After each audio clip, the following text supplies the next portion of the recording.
Are you sure you want to do this? It's not what I want. It's what honor demands. So much of that scene is about what happens beforehand and building up the tension between Sansa and Arya in the earlier episodes of the season, where you really believe that one will potentially kill the other. It's one of the benefits of working on a show like this, where over the years so many beloved characters have been killed and so many characters make decisions you wish they hadn't, that you can believe that Sansa might conspire against Arya, or that Arya might decide that Sansa has betrayed the family and deserves to die. Knowing that you're aiming at that, it really helped in the writing of it, because your only goal in those scenes is to build towards what feels like a real rift between them in a way that makes it extremely fraught when you get into that room with them at the end. How do you answer these charges, Lord Baelish? I was actually very interested and excited to see what Aiden would do with that moment, because it's a moment he's never been in before. He's imagined every conceivable eventuality except this one. Lady Sansa, forgive me. I'm a bit confused. Whatever you want to say about Littlefinger, and he's clearly a sociopath amongst other things, he does have strong feelings towards Sansa. They're not necessarily healthy, appropriate feelings, but they are feelings towards her. And so I think he has a hard time believing that she'll be able to do this. Sansa, please. I'm a slow learner, but I learn. Unfortunately for him, he's trained her too well, and she's not about to be swayed by his tears or his pleas. Thank you for all your many lessons, Lord Baelish.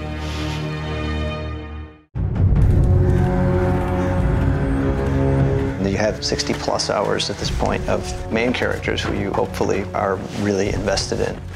It was a challenge because there are so many different ways it could go. But the fact that it was centered around the effort to persuade Cersei to stand down and to accept a truce, that gave it a spine.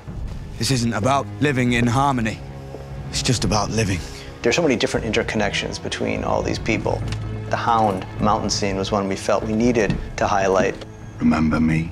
Just as Euron's not a person who's going to wait his turn, the Hound is not somebody who's going to let this person or thing or whatever he is now walk by him unchallenged, given who the mountain is to him and has been to him in his life. You know who's coming for you.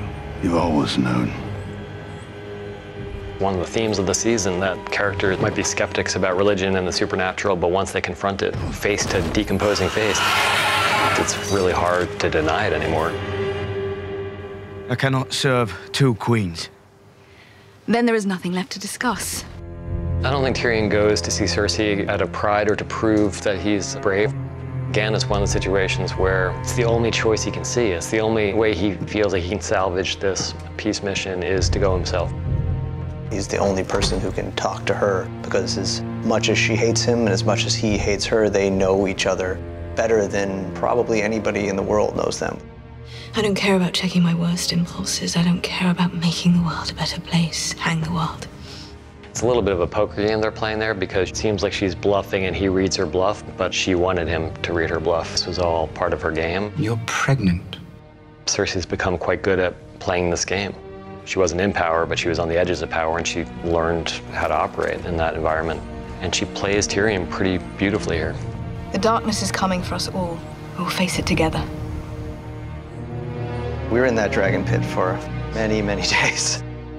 It's a deceptively difficult thing to shoot because there's so many different moments between different people, and they need to be shot that way. Otherwise, it doesn't feel like anybody's looking at the person they're supposed to be looking at or playing off the person they're supposed to be playing off.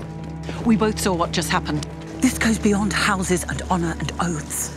It's an interesting moment for Brienne, because Brienne is so defined by loyalty, but this goes beyond that. Talk to the Queen. Jaime is chosen to side with his sister. She is unequivocally bad. Everyone knows this, including Jaime. She's just trying to get him to see beyond that.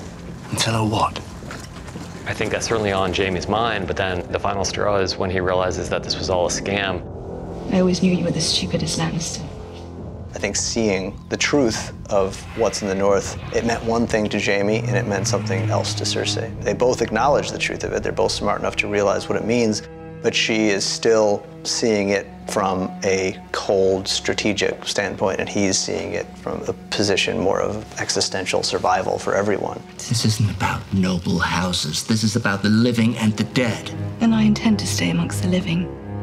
It's one thing to say, okay, Cersei played a trick on her enemies, but she didn't confide in him. So he's realizing that his loyalty to her is not reflected in her loyalty to him. No one walks away from me. I think that absolutely is what informs his decision to leave King's Landing. I don't believe you.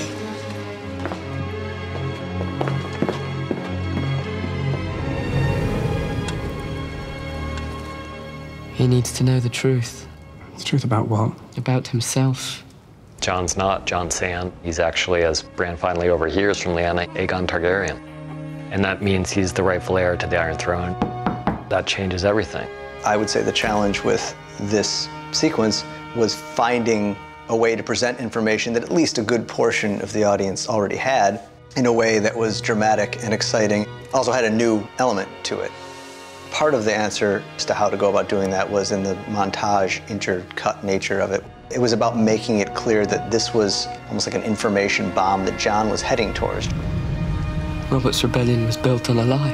The only way to really emphasize that was to tie those two worlds together cinematically and to have Bran actually narrating these facts over the footage of Jon and of Dany. He's the heir to the Iron Throne. Just as we're seeing these two people come together, we're hearing the information that will inevitably, if not tear them apart, at least cause real problems in their relationship. And she's his aunt.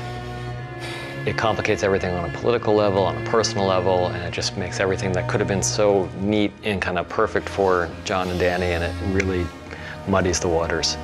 We need to tell him.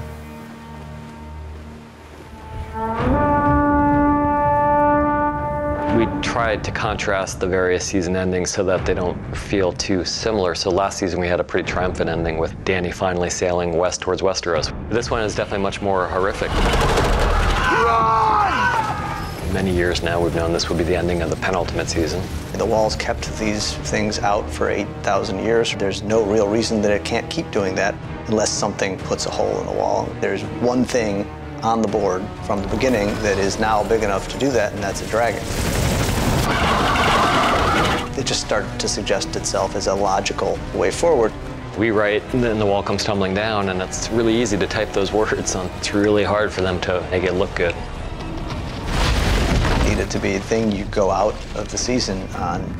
First 4 or 5 years of the show, it was the expanding universe, and as we get near the end of the show, the universe contracts.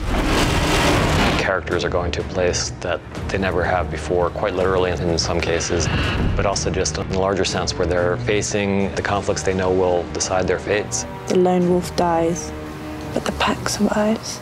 Winter is here, and it's all hitting the fan from all directions.